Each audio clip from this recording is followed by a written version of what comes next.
I have Senator Holly Hughes sitting next to me here in the studio. Good to see you, Holly. Nice to be here, There's Laura. a lot of announcements being made left, right and centre. We had the People's Forum last night, but I have been sent by a Labor source, it must be said, leaked talking points.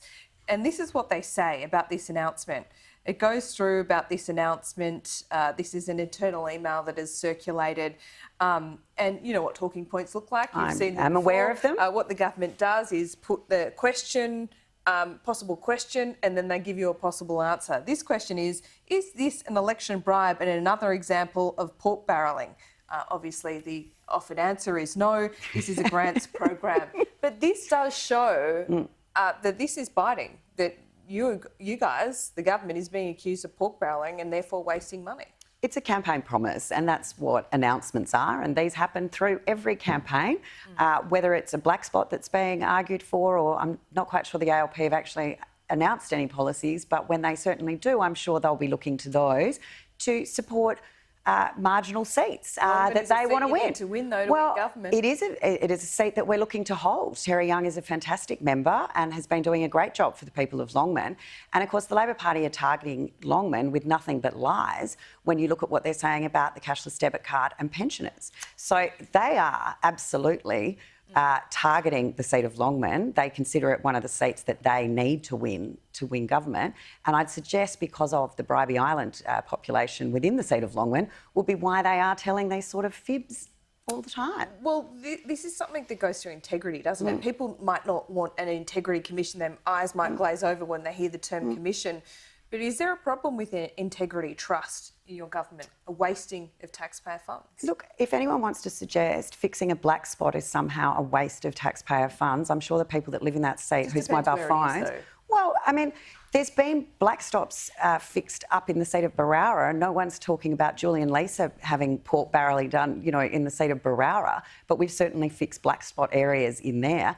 There's been black spots fixed in a number of Labor seats. I actually saw Michelle Rowland down in Gilmore the other day taking credit for the black spots that have been fixed in the seat of Gilmore. So black spots are being fixed all over the place, regardless of the seat and regardless of who holds it. All right, let's talk about the People's Forum. There was a bit of a moment last night I want to show our viewers and we'll get some reaction. I have a 4-year-old autistic son. We are grateful to receive funds through the NDIS. I've been told to give my son the best future I should vote Labor. Jenny and I have been blessed. We've got 2 children that haven't had to go through that. And so for parents with children who are disabled, I can only try and understand. Was that insensitive? No, to be honest, it didn't even register when I was watching it last night. Jenny and Scott did try for 14 years and they are blessed to have 2 beautiful children. As you know, I have a son with autism. I have 2 other children as well.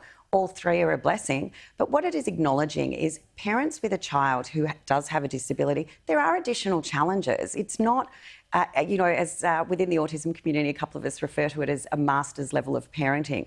But particularly in those early days, particularly when the children are young, you're quite often dealing with them running away, non-verbal, or as we like to say, pre-verbal, because we were told our son would never speak, and now if you can shut him up, you're doing well.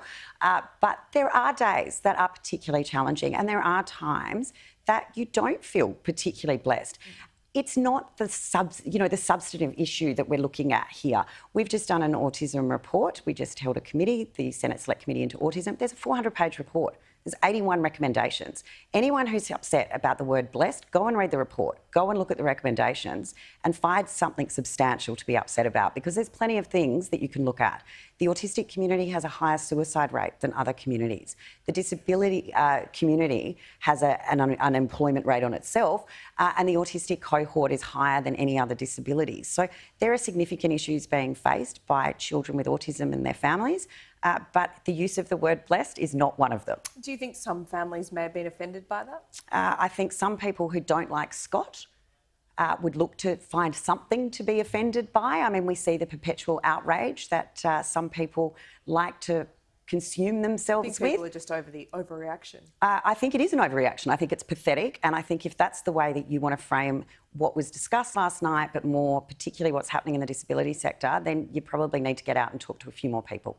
Holly Hughes will read that report. Thank you very much.